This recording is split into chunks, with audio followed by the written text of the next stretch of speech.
Welcome to the Federal Retirement Podcast. My name is David Rates from Benchmark Financial Group, and every month we discuss important topics regarding the retirement planning process for federal employees. This Lunch and Learn series is an interactive discussion where individuals can ask questions.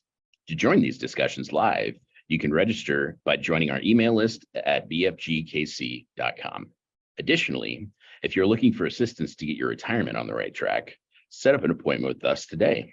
You can schedule an appointment online by visiting our website, bfgkc.com, or email me directly at david.rates@bfgkc.com. The contact information is also listed in the description. By setting up a complimentary consultation, we can review your financial situation and develop a plan to meet your financial goals. We hope you enjoy this topic and hope to connect with you soon. Welcome to Benchmark's Lunch and Learn. My name is Patty Riley. I assist Gary and David Rates. Today, our topic is how do I pick a date to retire? We do welcome questions, so feel free to unmute and ask or type in the chat box. Now I will turn it over to Gary. Thanks, Patty. Hi, I'm Gary Rates, founder of Benchmark Financial Group. And today we're talking about picking a retirement date. Well, why'd we choose that? Because it's so many federal employees target the end of the year as their retirement date. And with all the documents, red tape, and forms you need to complete to retire, now is the time to get your plan ready. So David Rates, president of Benchmark Financial Group, Kansas City, will be talking about this timely and important topic, picking a retirement date. David?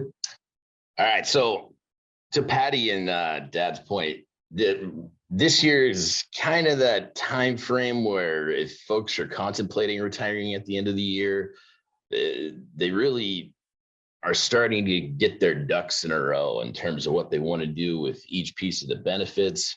But obviously, one of the most important pieces of the pie is settling in on a retirement date that works in your individual situation the best. So obviously, that's why the topic of this month's Zoom call is what's the best date to retire? And we'll just go from there. So this is the same disclaimer that we have in all the presentations that we present to the public. In a nutshell, we're securities licensed. So what it's saying is that we're trying to be as accurate as possible with the information that we're presenting to you guys, but not making any guarantees on anything. So all righty, so factors to consider. CSRS versus FERS, maximizing your benefits. Age is obviously definitely a factor, but it's important to know that the difference between CSRS and FERS. So certain CSRS employees, there are a few of them that are still working for the federal government, but they're getting fewer and fewer, but it's important to highlight the difference between the two retirement systems. So hypothetically, let's say you're a CSRS employee looking to retire. Usually the best days to retire for a CSRS person are either the first, second, or third day of the month. For whatever reason, it's a difference between CSRS and FERS. So for whatever reason, CSRS employees can hypothetically retire like the 3rd of January, and it's not an issue with them getting a major delay in getting all their retirement stuff processed with HR and OPM. So effective for CSRS folks, effective retirement date is the next day of that month. So if you retired 1/3/2024, your retirement would be effective as of the 4th of January. And then your first pension check will be dated the following month. So it's important to look at that example right up there at the bottom. So let's say that you're a CSRS employee, like we said a second ago, you set your retirement date for 1/3/2024. Your effective date or when you're essentially now on the books as a retiree would be the very next day. So the 4th of January, 2024. And then you'd start getting your first interim pension check 2/1/2024. So that's it's a unique little caveat for the CSRS folks, but it's not quite the same for FERS. FERS doesn't have quite as much flexibility. So eligibility to retire for a FERS employee is any day of the month. But it's important to remember that usually you want to target the end of the month. We had a client a couple years ago, and for a specific reason, he just arbitrarily set his retirement date for like the 15th of the month, and then didn't necessarily realize that he wasn't going to get any active pay for the next 2 weeks. And then they would list him as a retiree on the books, start calculating his pension, and then he would start getting the interim pay. So if you retire like the first or second week of any month, there's going to be a time lag before HR starts calculating things and then forwards everything to OPM. So ideally, the end of the month is what you're looking for a FERS employee. So employee's retirement, like we said, becomes effective on the first day of the following month. And then in theory, your first interim pension check from OPM will be paid on the first day of the month after that. So the example makes it a little bit easier to digest. So let's say you are a FERS employee and you're targeting retiring 12/31/23 of this year. Your retirement will become what they call effective 1/1/2024, but your first interim pension check will then be the 1st of February 2024. So the dates are important because if you miss these target timeframes by one day, it can delay everything. And we always say OPM is it's a slow moving ship. It's kind of like this black hole where you throw your name in the hat, hope it lands on top, and you wait to hear back from them. So just knowing these pieces of information is an important variable, so you're not sitting in limbo land trying to figure out why you're not getting paid for an extended period of time. All right, so CSRS versus FERS, annual leave. To a large degree, annual leave plays an important role in when you decide to retire. So if you are a person that tends to carry over a lot of annual leave and you don't use a whole lot of annual leave throughout the course of the year, a lot of people in that boat tend to gravitate towards the end of the year for retirement. So all retiring employees are paid a lump sum, paid from their office for annual leave.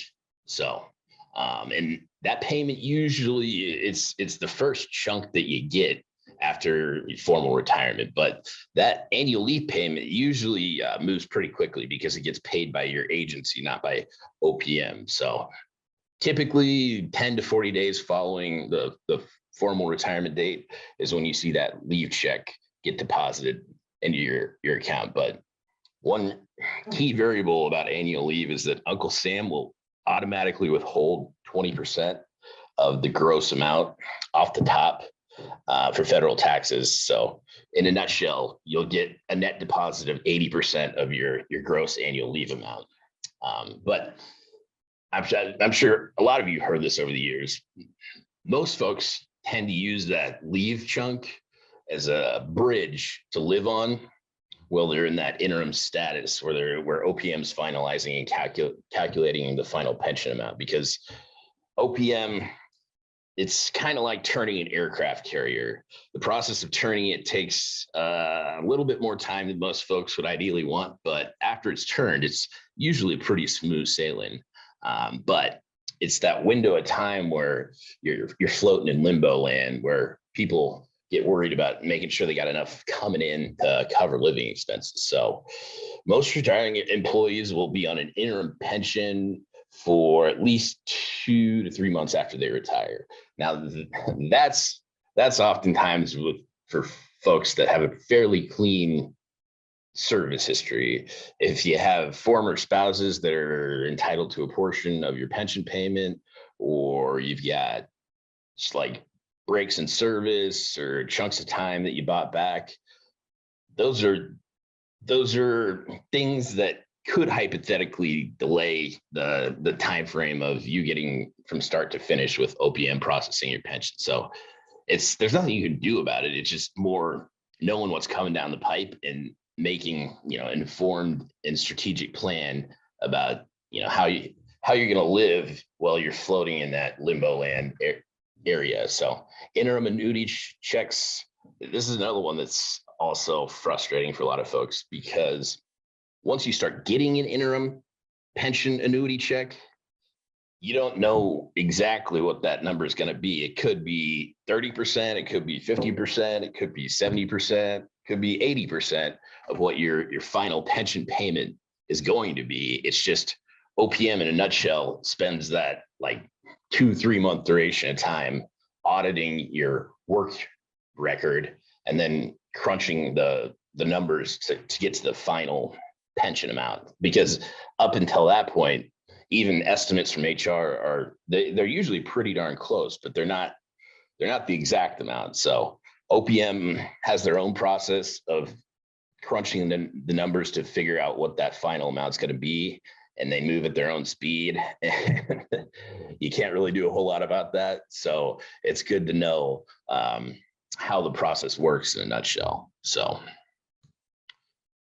all righty, annual leave and retirement dates. So for FERS employees, 12/31 tends to be a popular date for retirement, because if you're one of the folks that tends to carry over the maximum amount of leave from 1 year, in theory, your last year of employment, you could carry over 240 hours from the year before. And then now, granted, this is a little extreme, but hypothetically, let's say you didn't use any of the annual leave hours that you had accumulated in the last year of employment. In theory, you could sell back up to 448 hours of unused annual leave and get that max lump sum payment. But if your retirement date is 12/31, then you're not going to lose the 208 hours that you accumulated in your last year of employment, and OPM pays that lump sum in the following tax year. So like if your retirement date was 12/31/2023, for whatever quirky reason, the leave year usually ends sometime within the first week of January.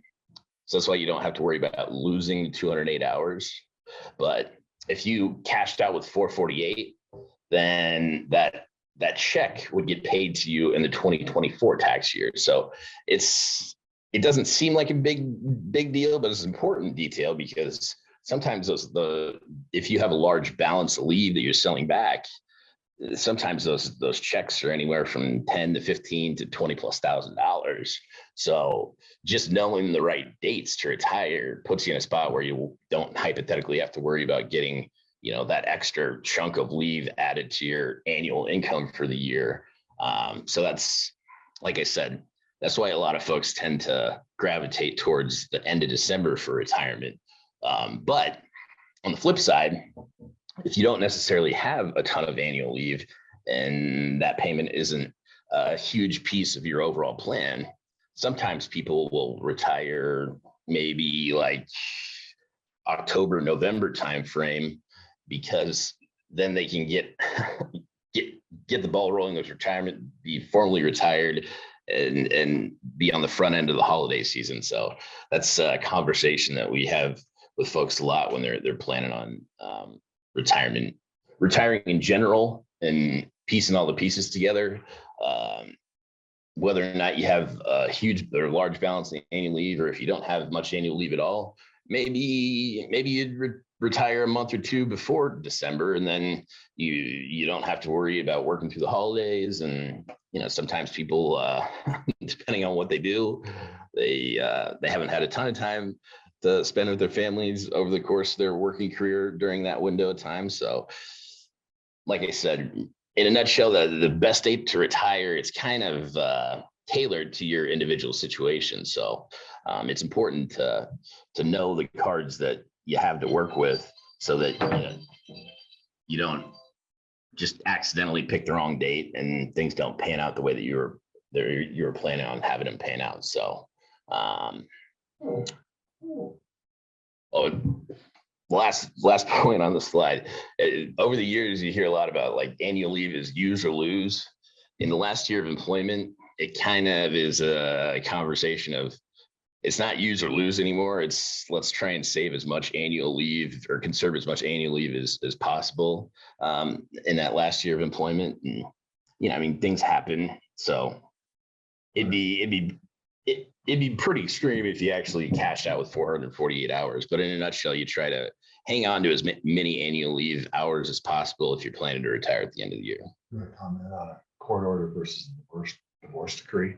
Oh yeah. So going back to the time frame of your retirement application getting processed with OPM, if you're in a spot where you have a former spouse that's entitled to a portion of your pension annuity, there's a whole process that has to take place. A lot of attorneys will draw up divorce decrees in what they call quadro language, but Uncle Sam and OPM don't accept quadro paperwork. They make you get an additional set of paperwork that's called a court order available for processing.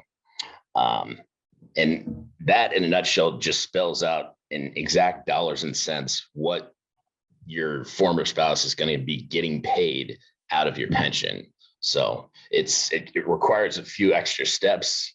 And then when you submit things to OPM, they send it to the legal department at OPM. So you definitely want to have your ducks in a row and have a pretty good idea of what that payment amount is going to be going into retirement. Because if you don't submit it the right way, we've had folks that have been in limbo land for like a year, maybe a little over a year, just because there's not a ton of people in the legal department at OPM. And if it's a fairly complex calculation, it tends to take a longer duration of time than you'd ideally want it to. So you always want to do your due diligence when you're in that boat. So in addition to annual leave, you also get credit for sick leave. So back in the day, they didn't used to give retiring employees credit for sick time, and they called it the FERS flu because people would get to the point where they had, a large amount of sick time that they'd accumulated. And if they didn't get any credit for it, they'd just be mysteriously sick for months at a time. So Uncle Sam caught on to that fact. And they used to credit 50% of annual or of sick time, but now they give you 100% credit for your sick time. So all retiring employees get credit for sick leave hours, but it just adds to the total amount of time they use to calculate your CSRS or FERS pension annuity. So 2,087 hours equates to 1 year of sick leave. And it's pretty easy to figure out, what amount of sick leave you have and how that equates to what months and days they're going to add to your pension. So like right here, this is just a snapshot of the sick time chart, but you can get a copy of the sick time chart a number of different places. So it's important to know if you got X amount of sick time, what that adds. So like if you were, let's just say you had 275 hours of sick time at the point of retirement, that would add 4 months and 5 days onto the amount that they use to calculate your pension. But one important thing to remember or keep in mind about sick time is you can't use it in place of actual service. So like, let's say you were a FERS employee, age 60 with 19 years of service, and you had 2,087 hours of sick time. You can't use that sick time to get to that 20th year. It just adds an extra year onto the pension calculation. So that question comes up quite a bit. And it'd be nice if you could do that, but they don't let you use sick time in place of actual service time. So in theory, you'd have to get 20 years of service, you'd be 61, and then they would add another year onto your pension calculation. So like you said a second ago, this is just an snapshot of the sick time chart, but you can get access to the sick time chart any number of places. All righty, so age as a factor. So obviously eligibility hinges on age and years of service. You got to get to certain milestones so you don't shoot yourself in the foot by accidentally retiring a few months early or a year early and leaving benefits on the table. We were talking to a woman a few years back, and she had forgotten that her first year of employment, she was on FICA or like FICA. She was getting paid as a FICA employee, which means she wasn't contributing money into the FERS pension coffers. So that first year didn't count for credit towards retirement. So she thought she had 20 years of service under her belt, was at the meeting with HR.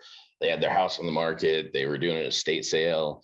And throughout the course of that meeting, she realized, well, you can retire with 19 years of service, but if you do, you're going to take a reduction in your pension. You're not going to have the supplemental payment. And that was not a piece of information that was received very well by her, but you can't blame the HR folks.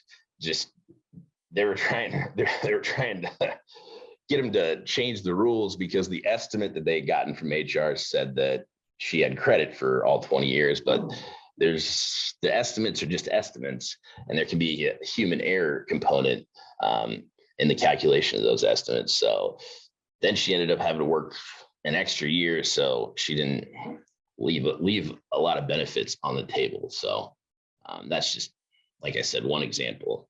But in terms of FERS retirement, usually the key milestones are minimum retirement age with 30 years of service, age 60 with at least 20 years of service, and age 62 with at least 5 years of service. And then your first supplement, that's an important piece of the pie too, because if you're in that boat where you can retire at MRA or age 60 or any age prior to age 62, OPM pays you this. It's technically called the FERS supplement, but it's kind of like a Social Security bridge payment. In a nutshell, you have the benefit of retiring early because of the years that you put in as a federal employee, but you're not eligible for Social Security yet because you're first eligible to turn on Social Security at age 62. So the federal government doesn't penalize you for that. They pay you this extra chunk from the point of retirement to age 62. But if you're in a spot where FERS supplement isn't applicable to your retirement situation, then it's a question of, do I turn Social Security on at 62? Do I wait till my full retirement age, or do I wait till age 70? And we tend to gravitate towards turning Social Security on earlier as opposed to later. And really how you win with Social Security is you turn it on as soon as possible, squeeze as much money out of the plan as you possibly can, and live a long and happy and healthy retirement. So, and even if you aren't spending every dollar of it on monthly expenses, you can reinvest whatever's left over into an investment account and do things that way. So this is just a reminder of minimum retirement age. It all hinges on the year you were born. So for a long time, pretty much everybody had an MRA at 56, but now we're starting to see folks that have MRAs and the 56 2 months, 56 and 4 months, 57 territory. But the thing about MRA is you have to have 30 years of service under your belt to retire at MRA. So there's a decent chunk of employees that can retire at MRA, but most folks don't have 30 years under their belt at age 56 or 57. So the important ones that people are oftentimes kicking around are, do I retire at age 60 or do I retire at age 62? So if you retire at age 60 with at least 20 years of service, it's a 1% calculation factor. So 1% times high 3 times years of service. That's for what is defined as an unreduced FERS pension.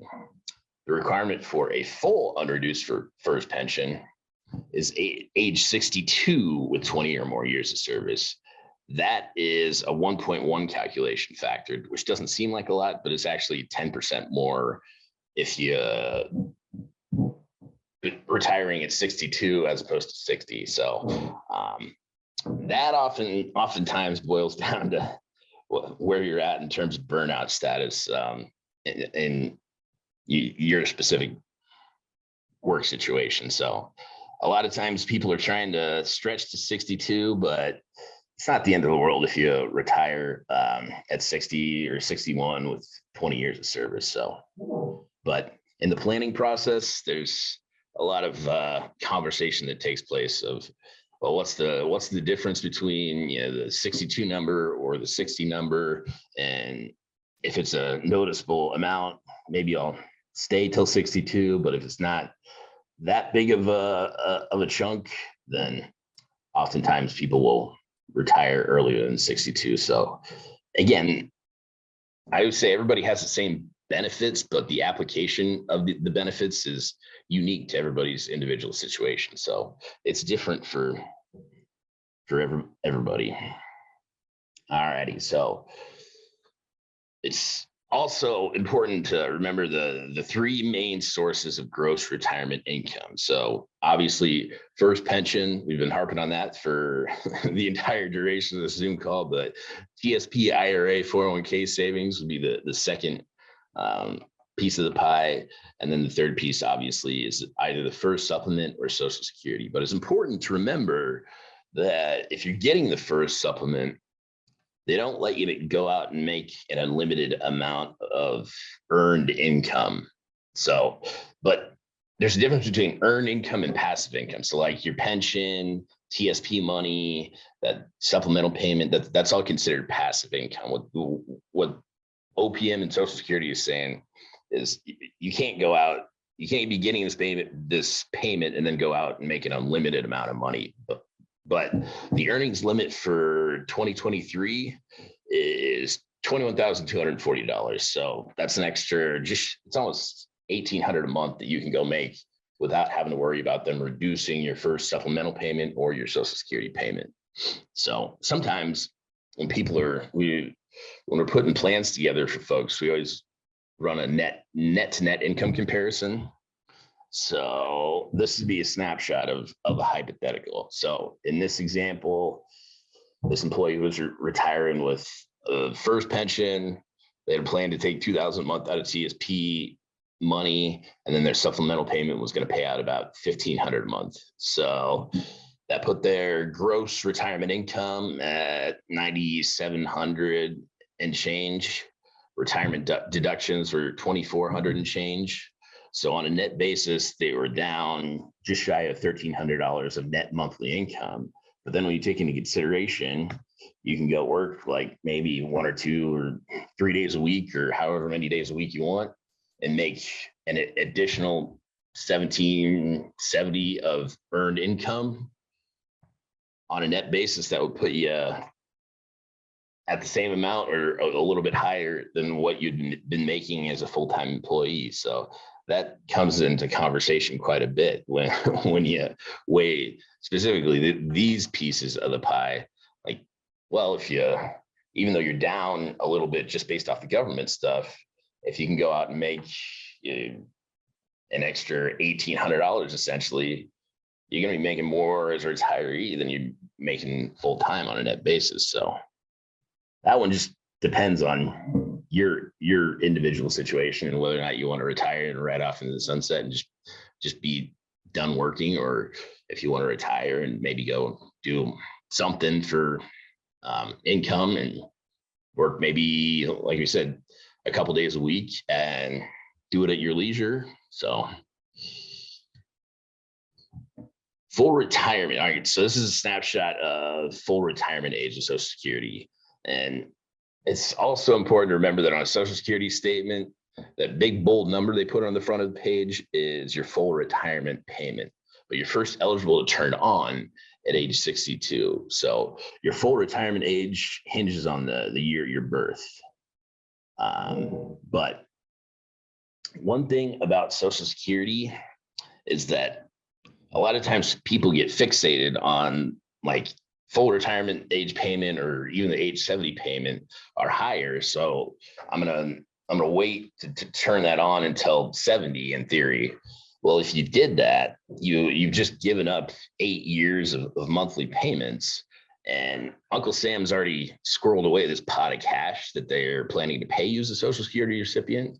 So the reason that the age 70 benefit payment is a higher number is because you're getting a shorter duration of payments out of that pool of cash, which is not a lot of people write literature about that, but it's an important variable to take into consideration with Social Security. And then if you're down, a noticeable amount in net monthly income by not using Social Security, then it oftentimes makes a lot of sense to turn on Social Security because it's a benefit, not an asset. I mean, you have a lot more control over like TSP, IRA, 401k accounts because they have a cash balance tied to them. You can't just like call Social Security and get an extra couple $1,000 for an emergency or opportunity withdrawal. It's a monthly payment that comes in while you're alive and well. So that's a very important variable to keep in mind. And $1 in hand today is worth more than $2 at some point in the near future. So like you said earlier, really how you win with Social Security is turn it on earlier as opposed to later, squeeze as much money out of the plan as you possibly can, and live a long and happy and healthy retirement. Now, if you want to retire and work as a consultant where they're paying you, just as much as you're making or a pretty healthy clip, then that would be a reason to defer turning on Social Security so you didn't have to worry about the earnings test amount. But most of the time, it makes sense for a lot of people to, especially if you're getting that first supplemental payment and then OPM automatically stops that once you turn 62, because now you're eligible to turn on Social Security. So if you're used to getting that monthly income and then it automatically stops, a lot of times people want to keep that stream going by turning on Social Security. And most of the time it works out for folks that there's the difference between the first supplement amount and the Social Security payment amount.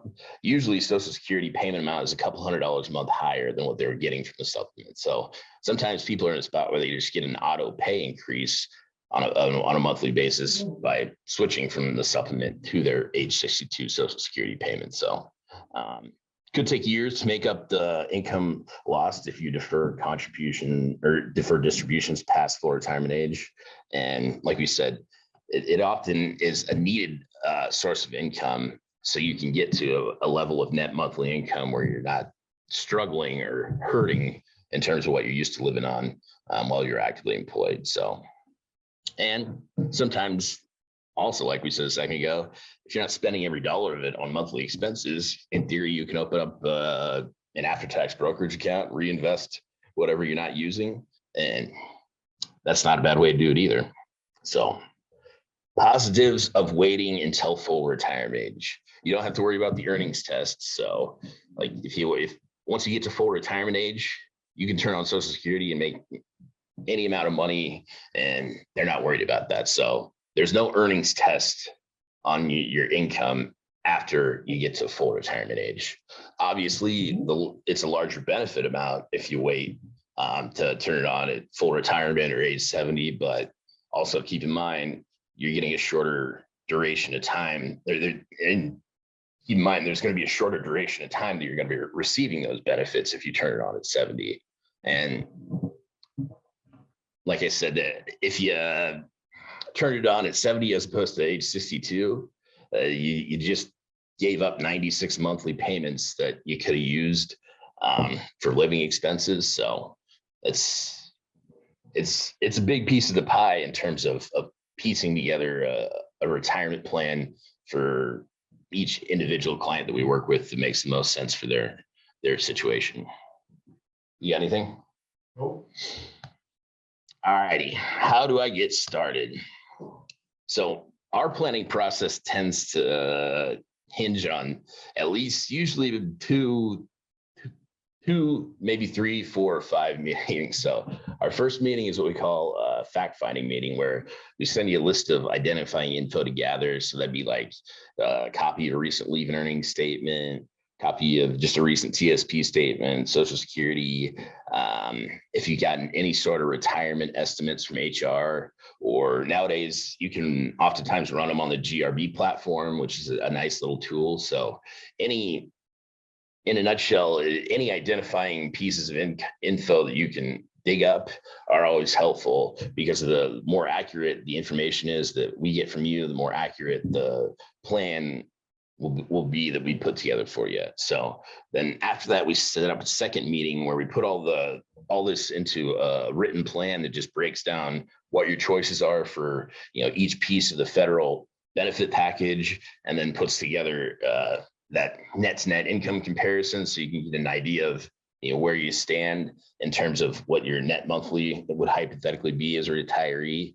And then we spend a lot of time with folks putting together income strategies with TSP funds. So oftentimes people take their one TSP, and sometimes they'll leave a chunk in depending on when they retire, or sometimes they'll roll the entire balance out and subdivide it amongst 2 or 3 different IRAs that are all earmarked to do different things at different times. So again, it becomes a strategic plan that's tailored to everybody's unique individual situation. So, and then in subsequent meetings after that, we put the plan into action. We set up the new accounts, fund them, and it's an ongoing basis with folks that are clients of ours, even after the point of retirement. So for folks that are clients of ours, we've spent a lot of time over the years helping them fill out their retirement paperwork, because that can be a pretty scary one for people. And we've done a few of them over the years. So that's always a helpful tool. But going forward as a retiree, it's an ongoing relationship. And oftentimes people need to make adjustments to their income strategies or their investment plans just based off of what life happening. So our job is to be a resource of information for people that are clients of ours, and continue that relationship even past the point of retirement. And there's enough people out there that don't necessarily want to be do-it-yourselfers as retirees, but also want to have a source of information to bounce ideas off of about just things that crop up. So like I said, it's an ongoing relationship with folks that are clients of ours, even past the point of retirement. So what items do I need for a first meeting? So like I said, a copy of just a recent leave and earnings statement always is a very helpful piece of info. This page on the right side is just a snapshot of just one of the different retirement estimates that you can get. So any sort of HR retirement projection, that's very helpful piece of info to have.